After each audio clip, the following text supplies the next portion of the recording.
Boa noite para você, bem-vindo ao Band Cidade. A Secretaria de Segurança e o Ministério Público investigam ameaças a um jornalista de Curitiba. Depois de denunciar o mau uso de viaturas policiais no Paraná, ele recebeu várias ligações e vai ter que deixar o país para garantir a segurança da família. O motivo das ameaças é uma série de reportagens publicadas em maio no jornal Gazeta do Povo. O jornalista Mauri Coni coordenou a investigação sobre o uso irregular de viaturas por policiais civis. Eles usavam os carros para fazer compras, levar filhos à escola e até frequentar casas de prostituição. Mauri é diretor da Associação Brasileira de Jornalismo Investigativo e ganhou os principais prêmios de reportagens do país. Esta semana, o jornalista recebeu ameaças por telefone após uma nova reportagem sobre o caso. Ele teve que sair de casa com a família e está protegido por seguranças. Mauri deve deixar o Brasil nos próximos dias. A Gazeta do Povo disse que presta todo o apoio ao jornalista. O caso está sendo acompanhado pelo Ministério Público e pela Polícia Civil. Segundo o diretor do Sindicato dos Jornalistas no Paraná, as ameaças aos profissionais são frequentes no estado. Constantemente a gente está recebendo denúncias de ameaças aqui, jornalistas que ligam cotidianamente, dizendo que sofreram agressões, que foram xingados, que sofrem ameaças de alguma ação judicial infundada, enfim, e em alguns casos extremos como esses, em que o jornalista é ameaçado de morte. Neste ano, 11 jornalistas foram assassinados no Brasil, segundo a organização Repórteres Sem Fronteiras, o dobro do ano passado. Casos como o do jornalista Décio Sá, morto a tiros em um bar em São Luís em maio. Os números alarmantes colocam o Brasil como um dos 5 países mais perigosos para jornalistas. O governador Beto Richa entregou hoje a Ordem Estadual do Pinheiro a 51 personalidades. Na cerimônia, ele comentou o empréstimo de quase 700 milhões de reais que foi barrado pelo senador Roberto Requião no Congresso Nacional. Entre os homenageados, políticos, religiosos, empresários, militares, membros do Poder Judiciário, do Ministério Público e artistas também receberam a comenda. A Ordem do Pinheiro foi instituída em 1972. É a mais alta comenda do Estado, usada para homenagear personalidades que se destacam em suas atividades. Os paranaenses homenageiam, reconhecem a atuação desses ilustres homenageados hoje aqui na contribuição para o desenvolvimento econômico, social do Estado do Paraná, as contribuições que deram ao longo da sua existência. Essa comenda do Pinheiro, eu acho que pode se tornar uma festa tradicional do Estado, inclusive para homenagear as pessoas que fizeram e o que estão fazendo muito pelo Estado. No dia da emancipação política do Paraná, data em que a universidade mais antiga do Brasil completa 100 anos, o reitor falou em nome de todos os homenageados. Eu acho que nós temos uma missão, transformar o Estado do Paraná, em especial na área social, porque a parte econômica vai bem, obrigado, a gente também tem apoiado, mas precisamos trabalhar muito as questões sociais do nosso Estado. No discurso, o governador Beto Richa falou dos investimentos do Estado em todas as áreas. Na entrevista coletiva, respondeu sobre o pedido de empréstimo ao Banco Mundial, barrado no Senado por Roberto Requião. Ele aprovou empréstimos para o Estado do Rio Grande do Sul, internacionais, Ceará, Bahia, 2 empréstimos internacionais para Santa Catarina. Então é inaceitável esse tipo de postura para nos causar desgaste político, prejudicando todos os paranaenses. O senador Roberto Requião, ele argumentou que não havia o detalhamento de como seria usado esse recurso pedido pelo governo. É a argumentação dele. Não é a primeira vez, já fez isso com o Jaime Lerner, segurou a instalação de fábricas aqui no Paraná, a vinda de dinheiro, a história se repete mais uma vez, é o estilo dele. Ele diz que está fiscalizando, fiscalizar pode ser realmente a atribuição dele, mas há uma diferença entre fiscalizar e segurar. Outros estados conseguiram os empréstimos. O próprio Requião votou aqui para o Paraná, não saiu. Isso complica a situação do governo do estado, são verbas, segundo o governo do estado, para a segurança, para a educação, para a saúde, projetos que ficam parados. Então, o que o governador tem a fazer é rapidamente mandar essas informações, porque afinal tem que passar pelo Senado. Agora, é uma coisa única, você não vê ninguém no Brasil fazer alguma coisa assim.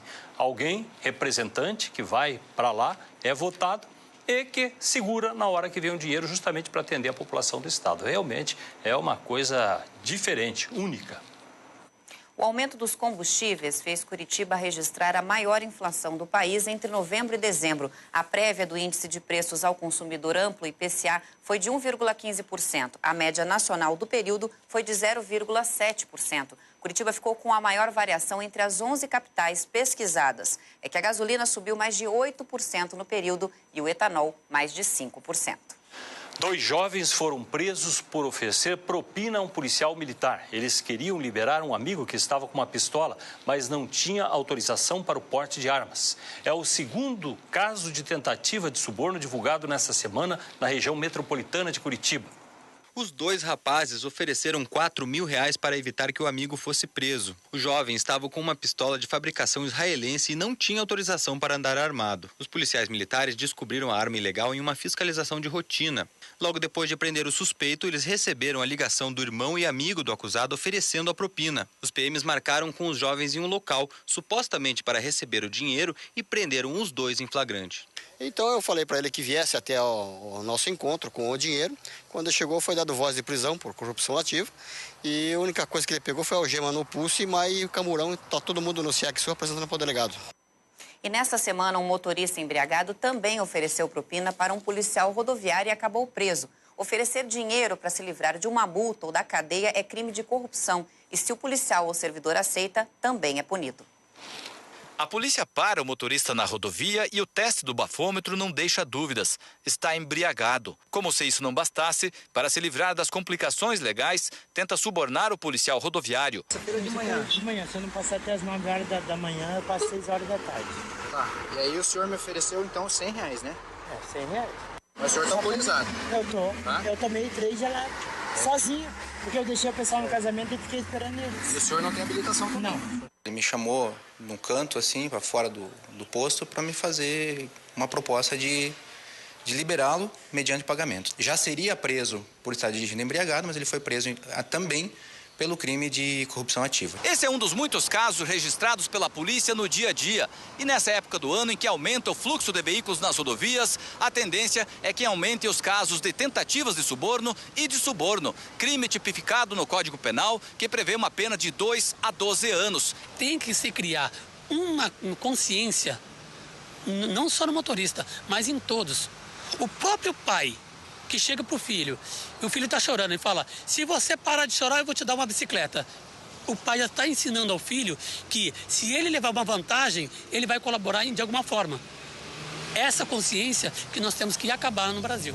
Denúncias comprovadas de corrupção levam à expulsão do agente da instituição, o que significa a perda de um salário inicial de quase R$6.000 e todas as vantagens do cargo. O corruptor é tão criminoso quanto o corrupto, né? Quem está recebendo essa vantagem. Os 2 pagam por isso? Os 2 pagam por isso. E a equipe de reportagem da Band Curitiba flagrou um policial estacionando a viatura numa vaga exclusiva para idosos. O carro é do Instituto de Identificação do Paraná. O motorista estacionou em frente a um distrito policial no bairro Mercês. Mesmo com vagas livres e o estacionamento da própria delegacia, o policial civil parou na vaga especial. A parada em vagas para idosos ou deficientes só é autorizada para carros oficiais em caso de emergências e com o giroflex ligado. No último dia de sessões antes do recesso, a votação de projetos importantes deve avançar até tarde hoje na Assembleia. Propostas polêmicas, como o aumento das taxas dos cartórios e um pedido de empréstimo bilionário de última hora, devem entrar na pauta. Depois de uma manobra regimental para incluir o aumento das taxas dos cartórios na ordem do dia, uma mensagem do governo passou à frente de todos os projetos e foi colocada para votação em regime de urgência. O pedido é de liberação de um empréstimo de quase R$1,5 bilhão para sanar as dívidas do Estado com a Copel. O que se está fazendo é uma negociação onde o banco Credit Suisse compra as dívidas que o governo tem com a Copel. E o governo tem um fôlego de 3 anos para iniciar o pagamento, terá uma redução do custo dessa dívida. A chegada da mensagem na última hora irritou os deputados da oposição. Agora, mesmo estando muito em cima da hora, que eu acho que ele está em cima da hora, eu espero que seja feito de uma forma a manter o governo com certo fôlego. O governo está numa situação hoje, está dito aqui todos os dias, de bastante dificuldade financeira. está fazendo esse empréstimo e jogando para o próximo governo pagar, inclusive, porque isso aí começa a ser pago daqui a 3 anos. A proposta do Tribunal de Justiça passou pela Comissão de Constituição e Justiça em sessão especial. Era o projeto mais urgente da sessão antes do recesso parlamentar. A votação foi adiada para sessões extras, junto com a redação final das propostas do Ministério Público e Tribunal de Justiça, que criam mais de 400 cargos comissionados. No meio da correria, muita coisa passa sem discussão, né, Vili? Mas todo ano é a mesma coisa. É que o governo, Roberta, tem o domínio completo lá na Assembleia Legislativa. Oposição aqui no Paraná é nanica. E quem está na oposição fica tentado a virar a situação, porque o governo está sempre procurando cooptar, trazer esse pessoal para junto para ter um número menor de problemas. Já fez isso com o PMDB. Da Assembleia Legislativa, o que tivemos de positivo foi a devolução de um dinheiro aí que o Rossoni, presidente da Assembleia, fez ao governo do Estado, dinheiro que não foi utilizado, que houve economia na Assembleia, o que pode não ser muito dinheiro, mas é um começo, porque isso nunca aconteceu na história. Alguma coisa de bom já tem aí. Nós tivemos a história dos cartórios, que fica para o ano que vem, estão falando de 18%. Melhorou, porque falavam até em 1000% de aumento em algumas taxas beneficiando os cartórios. Então agora eles vão ter uma paradeira, fecha o dia hoje e só lá no ano que vem voltam a se reunir novamente. 3 casas foram destruídas em um incêndio hoje à tarde em Colombo, na região metropolitana de Curitiba. Uma idosa passou mal e precisou ser levada para o pronto-socorro. O Corpo de Bombeiros teve trabalho e mobilizou 4 viaturas para combater as chamas no Jardim Samambaia, em Colombo. Moradores da região ajudaram para tentar salvar o que puderam. 3 casas onde moravam 12 pessoas foram totalmente destruídas. Uma senhora de 60 anos passou mal e foi levada para o pronto-socorro da cidade. Os moradores ficaram desesperados e corriam para encontrar as 6 crianças que estavam no local no momento da ocorrência. Por causa do bujão que explodiu ali na casa, começou a pegar fogo. Não deu para controlar muito rápido. A família começou a chorar ali bastante. Pelo que eu tô vendo, tá tudo destruído. Estão tudo sem nada, sem nada. Quantas pessoas moravam ali? 10 a 15. Bem agora, no final do ano. Pois é, faz 15 dias que a gente se mudou pra cá.